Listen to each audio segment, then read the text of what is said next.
তোমার হায়াতের মূল্য দাও, থাকবে না, একদিন মৃত্যু চলে আসবে, আফসোস করবা, কাজ হবে না।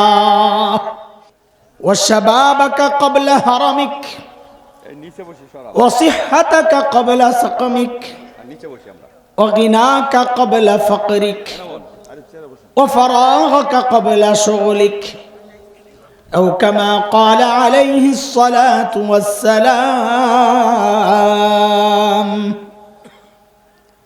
নবীজি বলেন, হে আমার উম্মত, পাঁচটা নিয়ামত এমন আছে অনেক দামি, কিন্তু এগুলা স্থায়ী না, চলে যাবে। আমি তোমাকে বলছি, যাওয়ার আগেই তুমি তোমার এই নিয়ামতগুলোর কাজে লাগাও, এগুলাকে দামি, আল্লাহর পক্ষ থেকে দামি একটা উপহার মনে করো, কাজে লাগাও। হেলায় খেলায় নষ্ট করো না, থাকবে না। কয় নিয়ামত বলেন বলেন? এক নাম্বার, হায়াতাকা ক্বাবলা মাউতিক, তোমার হায়াতের মূল্য দাও, থাকবে না, একদিন মৃত্যু চলে আসবে, আফসোস করবা, কাজ হবে না। হায়াতের দাম দাও মানে কি? এই পরীক্ষার হলে যখন বাচ্চারা যায়, ওদের জন্য টাইম নির্দিষ্ট থাকে না আনলিমিটেড? এই নির্দিষ্ট টাইমের মধ্যেই নাম্বার পাওয়ার জন্য এই নির্দিষ্ট টাইমই লিখতে হয়। টাইম ওভার হয়ে গেলে লেখলে আর নাম্বার পাওয়া যায় না, ক্রস পড়ে। পিচ্ছি ডিজিটাল খাতাটা পাইয়া আস্তে করে পকেটে লইয়া টয়লেটে যাওয়ার নাম দিয়া বাইরে হয়ে গেছে গা।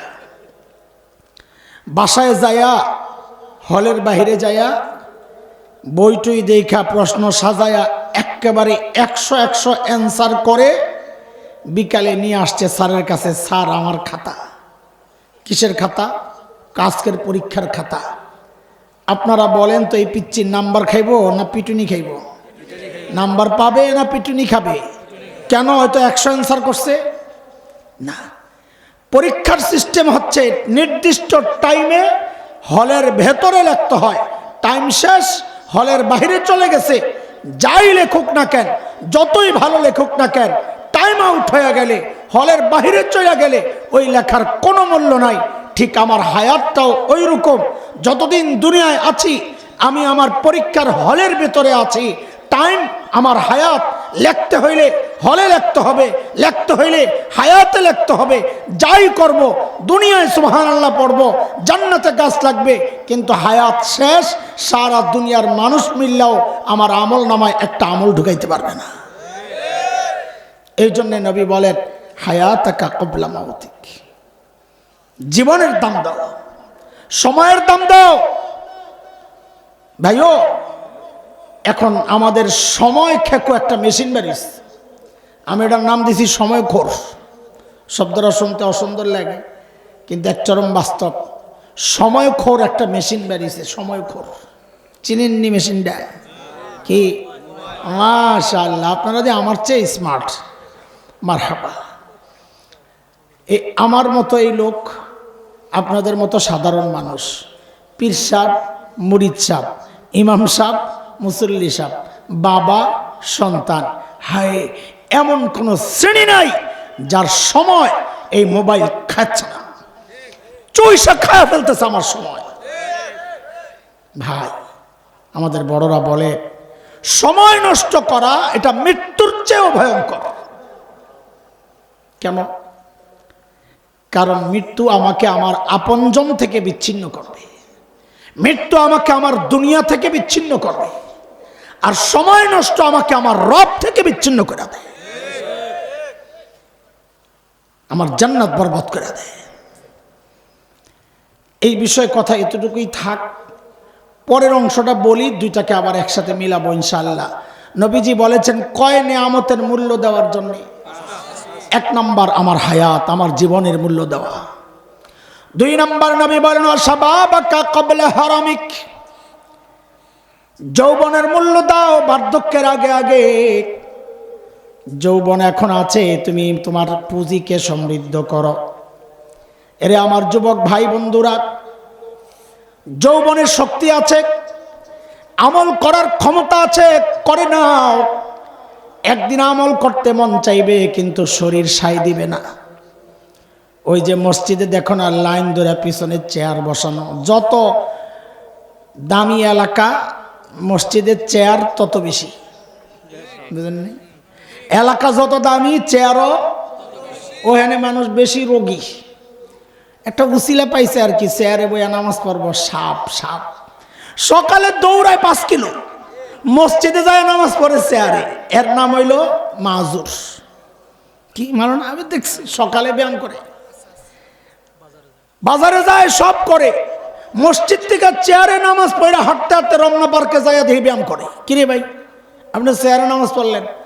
মাজায় ব্যথা, কোমরে ব্যথা। এটা তো হইল ভং। কিন্তু কিছু অরিজিনাল রুগী আছে না, কোমর ব্যথা, হাঁটু ব্যথা, নামাজ পড়তে পারে না, সেজদা দিতে পারে না, আছে না? ওই মানুষটাকে জিজ্ঞেস করো, সে যে জমিনে কপাল লাগাইয়া সেজদা করতে পারে না, তার দিলের হালত কি? সেজদার মজা যদি কেউ বুঝে, তার তো কলিজা ছিঁড়ে দেওয়ার কথা। কারণ নবীজি সাল্লাল্লাহু আলাইহি ওয়াসাল্লাম বলেছেন, ইন্না করবা মা ইয়াকুনুল আবদু মির রাব্বিহি ওয়া হুয়া সাজিদ। একজন বান্দা আল্লাহর সবচেয়ে নিকটে পৌঁছে যায়, আল্লাহর সবচেয়ে নৈকট্য লাভ করে কিসের মাধ্যমে? যখন সে সেজদায় লুটায়।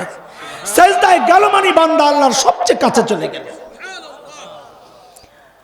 আল্লাহ, এই শোনো শোনো, তোমাদের যদি ভালো না লাগে তোমরা চলে যাও, কিন্তু দুষ্টামি হাসাহাসি করবা না। আমি কিন্তু একটু তেড়া মানুষ এই যাবার বিষয়ে। যদি সবাই মনে করে যেন আমরা চলে যাব, যাবে, কোনো সমস্যা নাই। আমাদের তো এই দায় নাই যে সবাইরে জাবরে ধরে রাখতে। আমার দায়িত্ব কিছু বলা, কয়জন শুনলো সেটা আমার বিষয় না, কিন্তু যতজন শুনবে মনোযোগ দিয়ে শুনতে হবে। বসে বসে দুষ্টামি করবা, আপনারা এখানে কোনো তামাশা করতে বসে নাই। এখনো হাসতেছ নির্লজ্জের মতো। ছোটবেলায় বাপ মা কিছু শিখায় নাই? হ্যাঁ, পারিবারিক শিক্ষা পাও নাই? এতটুকু শিক্ষা দেয় নাই মা বাবা, এখনো হাসতেছ। বলেন এগুলা কোন ঘরের ছেলে পেলে? বলেন আছে কোনো ভূত? হ্যাঁ, শরম পাইলে হাসে মানুষ। এই নতুন সিস্টেম শুনলাম, আপনাকে এলাকায় শরম পাইলে হাসে না? ঠিক আছে, তাহলে তার কিছু করার নাই। তা হাসো হাসো, শরম যদি পাই হাসে তো হাসো, ভালো করে হাসো। এটা আমার জানা ছিল না, এই ব্যাখ্যা একটা আসছে, তা মনে একটু সান্ত্বনা পাইলাম। হাসতে থাকো, যৌবন চলে গেলে কান্নারও সময় পাইবা না। তাকায়া দেখো, তাকায়া দেখো, এই যে হাসান জামিলের দিকে তাকায়া দেখো। একদিন তোমার চেয়েও তাগড়া ছিলাম, মাইলকে মাইল দৌড়াইছি। কেন?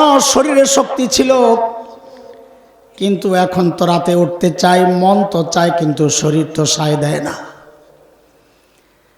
তিলাওয়াত করতে যাই, ঘুম চলে আস।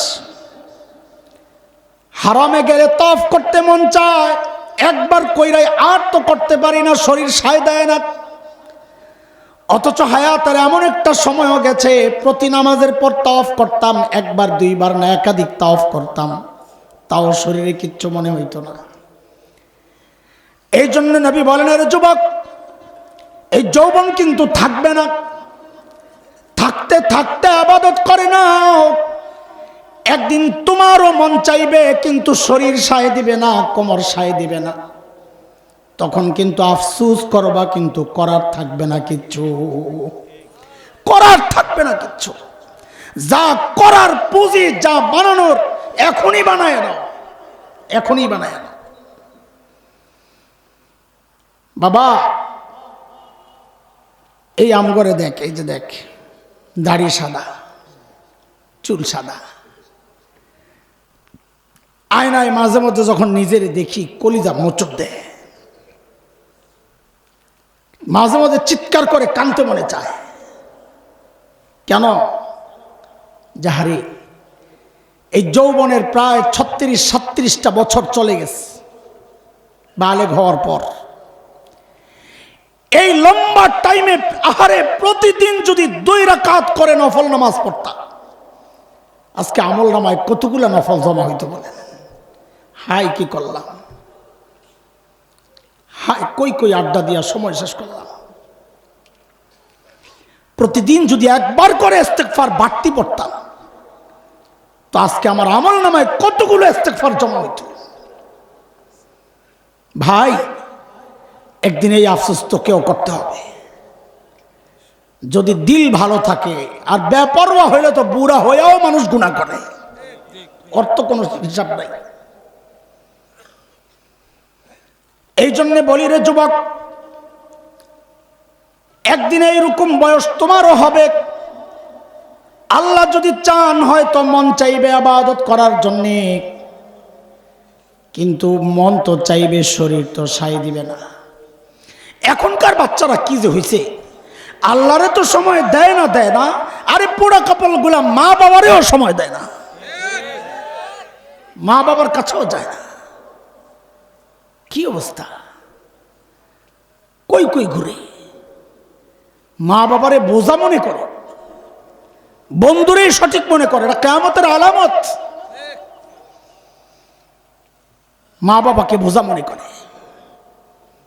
শোন, এখানে পোলাপাইন দেখা যাচ্ছে অনেক, এই জন্য বলি মা বাবা খোদার এক বড় নিয়ামত। থাকতে থাকতে নিজের জান্নাত বানাও, মা বাবা থাকতে থাকতে নিজের জান্নাত বানাও। চলে গেলে আমাদের মতো আফসোস করবা, করার থাকবে না, কিছু করার থাকবে না।